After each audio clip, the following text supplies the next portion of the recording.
Salut salut, j'espère que tu vas bien. Alors aujourd'hui j'avais une question aussi par rapport à la perte de poids et comment conserver sa masse musculaire pendant une perte de poids.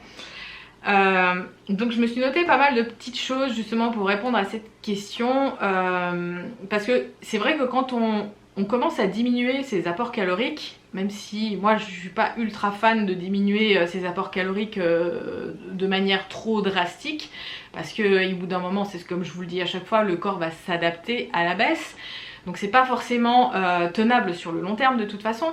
Mais si on veut faire un petit déficit calorique pour perdre du poids, un petit déficit calorique, il faut faire en sorte en fait de garder, de conserver un maximum sa masse musculaire et qu'elle ne soit pas touchée, parce que justement c'est ça qui permet d'avoir un métabolisme élevé, c'est d'avoir une belle masse musculaire.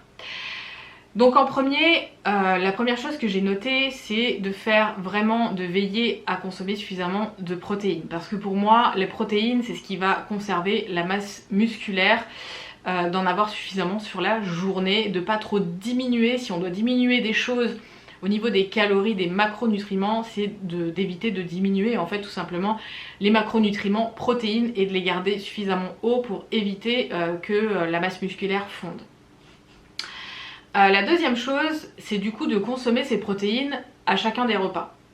Donc pour conserver sa masse musculaire, c'est important d'avoir des protéines matin, midi, soir, et voire même à la collation, d'avoir un petit peu de protéines pour éviter justement de fondre, et surtout encore plus si on est du type métabolisme chasseur, parce que le chasseur, si on lui enlève les protéines animales, c'est assez compliqué pour lui et il a vraiment besoin de ça pour bien fonctionner et garder sa masse musculaire.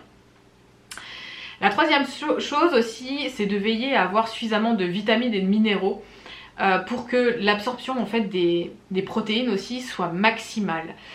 Souvent dans un déficit calorique, comme on mange un petit peu moins, bah du coup c'est vrai qu'on va diminuer aussi les vitamines, les minéraux, bah oui parce qu'on mange moins et forcément bah, il y a moins de vitamines et moins de minéraux.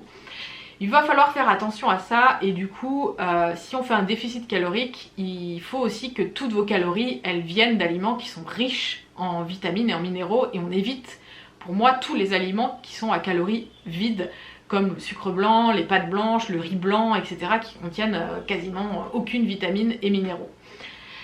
Ensuite, la quatrième chose, c'est de faire une activité physique et de conserver cette activité physique malgré un petit déficit calorique au moins 3 fois par semaine pour éviter que vos muscles fondent. Parce qu'en fait, le problème de la masse musculaire, c'est que si elle n'est pas sollicitée, au bout d'un moment, le corps va s'en débarrasser. Parce que la masse musculaire a besoin d'être sollicitée régulièrement pour faire comprendre au corps, ah on en a besoin. On soulève du poids lourd, on en a besoin, ok, donc on va la garder. Par contre, si vous l'utilisez pas pendant un certain moment, il va se dire, bon bah ça sert à rien, ça brûle des calories pour rien, on va dégager, surtout qu'en plus il y a moins de calories qui arrivent, on est en déficit calorique, donc du coup on va dégager un petit peu la masse musculaire parce que ça nous prend de la place pour rien et ça nous carbure des calories pour rien. Ensuite, la cinquième chose, c'est de travailler aussi toujours, si possible, plus lourd, en augmentation des poids, pour pouvoir solliciter justement cette masse musculaire et d'essayer d'augmenter un petit peu ses charges au fil des semaines, voire des mois. Comme ça, le corps aussi, c'est pareil, ne s'adapte pas.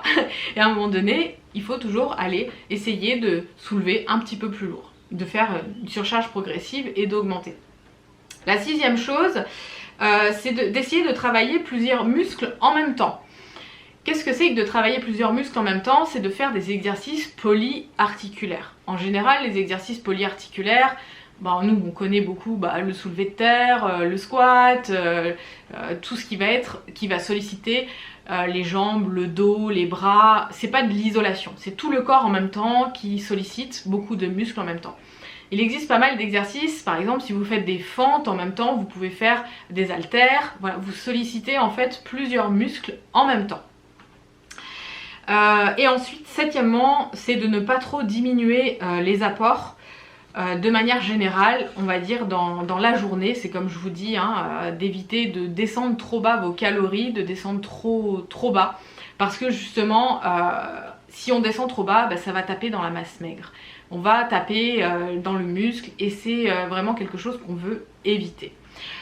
Voilà pour cette vidéo, j'espère que ça vous aura plu et je vous dis à très bientôt. Ciao!